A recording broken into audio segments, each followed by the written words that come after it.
안녕하세요. 율리입니다. 반갑습니다. 우리가 지난 시간에 SQL 디벨로퍼를 가지고 오라클 서버에 접속을 했었는데 오라클 서버가 사실은 데이터베이스가 두 종류가 있어요. 그래서 저희는 오늘은 다른 데이터베이스를 얘기해 보려고 합니다.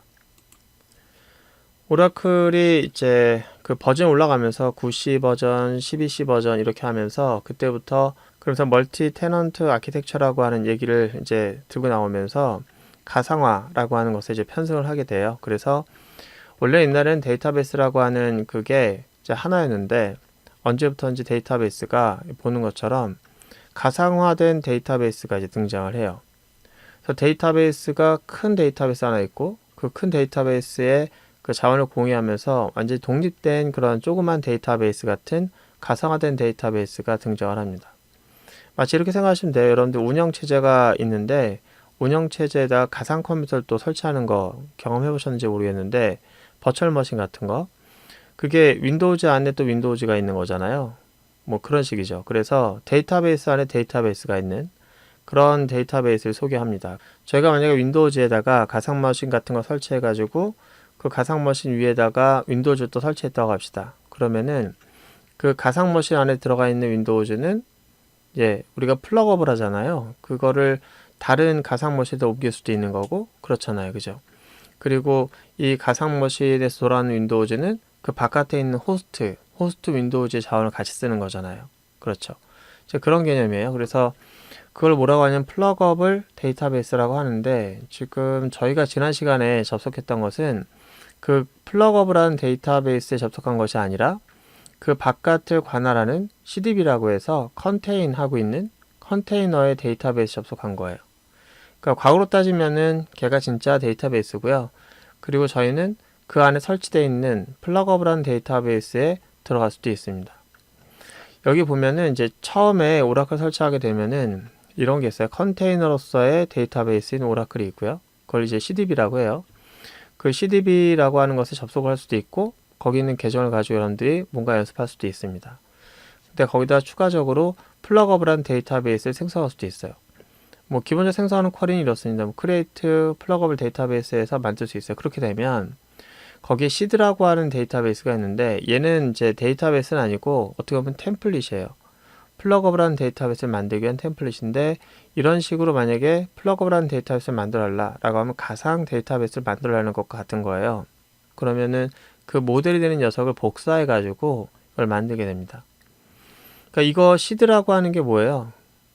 CIC잖아요. 그걸 가지고 복사해서 만들고 복사해서 만들고 하는 거예요. 이렇게 만들어서 이렇게 만들게 되는데 오라클 처음 설치하면은 이 컨테이너 DB, CBD도 있고요. 그 다음에 이걸 가지고 만들어낸 연습용 데이터베이스라고 할 수 있는 XEPDB1이라는 플러그업을 한 데이터베이스, 얘를 PDB라고 해요. PDB가 있어요. 그래서 이번에는 여기 접속하듯이 여기 접속 한번 해볼 건데요. 근데 이 녀석이 있는지 먼저 확인을 해야 되겠죠. 그죠? 자, 오라클을 설치했던 곳으로 갑니다. 자, 밑에 내려보시면은 저희가 지난번에 설치했던 내용이 나오는데요. 거기서 SQL 플러스 눌러보시거나 아니면 그냥 콘솔 창 열어서 자, 여기서 저희가 SQL 플러스 이렇게 실행해도 돼요. 이때 계정은 sys로 하고 as sysdba로 하겠다 이렇게 하게 되면은 전에 했던 것과 똑같이 동작을 합니다. 자, 비밀번호는 설치할 때 만들었던 비밀번호 들어가시는데 자, 콘솔 창을 실행한 다음에 여러분들이 이제 이걸 한번 실행해 보는 거예요. select name from에서 뷰가 있는데 뷰는 나중에 우리 뒤에서 알아보도록 하고 어쨌든 v 그 다음에 pdbs 라고 하는 명령을 한번 입력해 보시면 이런 내용이 나올 겁니다. 한번 확인해 볼까요? 자, 여기서 우리가 select name from v pdbs 이렇게 입력을 해서 엔터 치는 거예요. 자, 그러면은 여기 보는 것처럼 여기 목록에서 네임이 두 개가 나오는데 하나는 pdb seed고요. 하나는 XEPDB1이에요. 저희가 이 seed라고 하는 것은 그냥 앞으로 만들어질 그런 녀석의 원본에 해당되는 거고 실제로 존재하는 그 PDB로서는 XEPDB1이 있습니다. 여러분들이 이것을 하나의 가상 데이터베이스라고 보시면 되겠고 지난 시간에 접속했던 그 컨테이너 데이터베이스와 완전히 별개인 가상 데이터베이스에 또 접속할 수 있다고 생각하시면 돼요. 가상 데이터베이스는 그 말 그대로 가상이기 때문에 플러그업하게 왔다 갔다 할 수도 있지만 이를 망가뜨려도 큰 부담이 없죠. 하지만 호스트 데이터베이스에 해당되는 CDB에 해당되는 것은 마음 같은 좀 부담이 되겠죠. 뭐 재설치 같은 걸 해야 되니까. 그래서 우리는 이걸 가지고 갖고 놀 거예요. X의 PDB1을 가지고. 그럼 요 녀석을 가지고 놀 거면은 요 녀석 접속할 수가 있어야 되잖아요. 그래서 요 녀석이 접속하는 방법을 좀 알아보도록 할게요. 지난 시간에 저희가 여기에 접속을 할 때 이렇게 했었어요. 이걸 눌러서 접속 정보를 이렇게 입력을 했습니다. 그때 입력할 때 여기 보시면은 localhost라고 하는 것과 함께 XE라고 하는 것을 SID로 접속을 했었는데요. 이번에 PDB를 접속할 땐 조금 다른 게 똑같은데 여기 서비스 이름이라고 하는 아까 봤지만 그게 XE PDB1 이게 서비스 이름으로 따로 등록되어 있기 때문에 여기 접속을 하게 되면은 그게 이제 가상 데이터베이스라고 할 수 있는 PDB 서버에 접속하는 거예요. 한번 우리가 PDB 서버에 한번 들어가 볼까요? 자, 여기가 이제 지난번에 등록했던 건데 이걸 눌러서 접속 정보를 다시 한번 볼게요. 여기서 이걸 선택을 하세요. 그리고 이 내용을 이제 복사할 수 있습니다. 여기다가 학습용 PDB1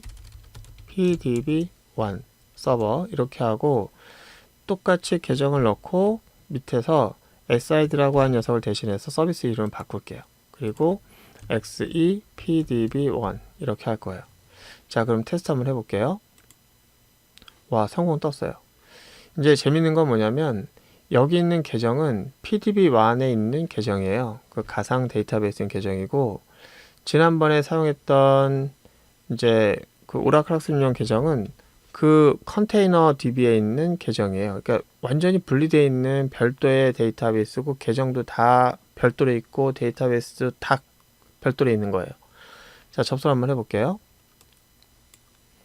지금 접속을 했는데 우리가 재밌는 거는 요걸 눌렀을 때 아까 하나만 있었잖아요. 하나만 있어서 학습용 DB를 선택을 했을 때 이거를 정보를 덮어 쓰는 줄 알았는데 요 이름이 달라짐으로 해서 이게 접속 정보 하나 더 추가된 거예요. 그래서 여러분들은 앞으로 컨테이너 DB, CDB를 접속할 때는 얘 선택해서 접속하면 되는 거고 PDB 접속할 때는 얘 선택해서 PDB를 접속할 수 있는 거예요. 그리고 여기에 시스라고 하는 녀석과 여기 시스는 다른 녀석이에요. 각자 DB의 각자 계정입니다. 그래서 각자의 관리자 계정이 따로 있는 거예요. 자, 우리는 PDB1이라고 하는 걸 주로 쓸 거고요. 이 PDB1에다가 실제 데이터를 저장하기 위한 데이터베이스라는 개념의 그런 파일도 만들고 그럴 거예요. 근데 혹시나 이제 여러분들이 때론 데이터베이스를 다른 컴퓨터에다가 이제 두는 경우도 있죠. 예를 들어서 집에서 내가 노트북을 쓰는데 데이터베이스는 집에 있는 데스크탑에다 설치했다.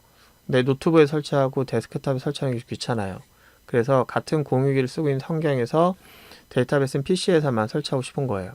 그러면 노트북으로 접속이 안 되잖아요. 그죠? 예, 기본 설정은 로컬로만 접속하게 되어 있지만 원하시면은 로컬이 아니라 원격으로 접속할 수가 있습니다. 그래서 그걸 하려면은 요 설정만 한번 더 실행해 주시면 돼요.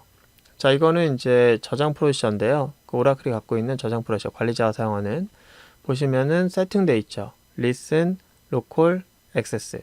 오로지 로컬에서만 접속하도록 되어 있는데 이거를 false로 바꿀 거예요. 그러면은 로컬이 아닌 다른 그 원격에서도 접속을 할 수가 있습니다.